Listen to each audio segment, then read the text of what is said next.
قرن من الزمن، بيت من عام 1920 حيث يختبئ تاريخ لا يعرفه الكثيرون.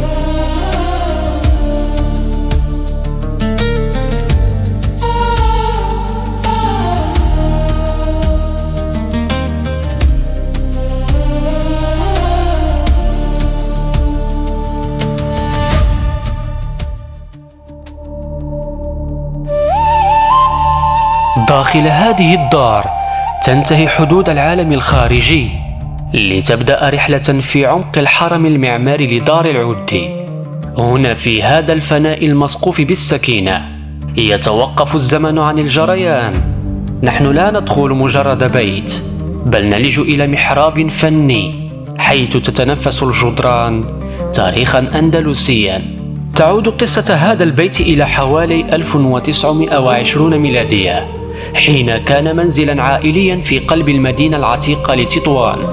ومع مرور الزمن لم يفقد المكان روحه، بل خضع لعملية ترميم دقيقة استغرقت لسنوات ليعود محافظا على ملامحه وروحه المغربية الأندلسية.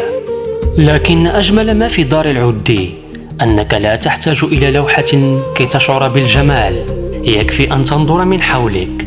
الزليج، الأقواس، الخشب المنقوش وتفاصيل البناء كلها تتحدث بلغة واحدة، لغة الحرفة والذوق والذاكرة.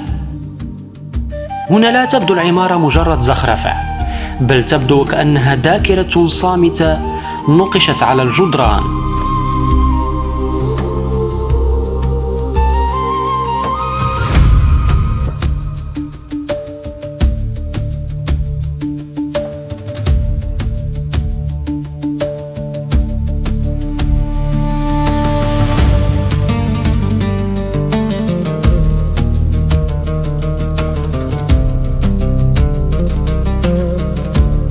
وفي بعض غرف الدار توجد ذاكرة لا تستطيع عدستي أن تنقلها إليكم، صور ووثائق ومخطوطات ومواد تاريخية محفوظة وفق حقوق أصحابها. وربما هنا تكمن أجمل دعوة لزيارة المكان، أن هناك أشياء لا ينبغي أن تراها عبر الشاشة، بل أن تقف أمامها بنفسك.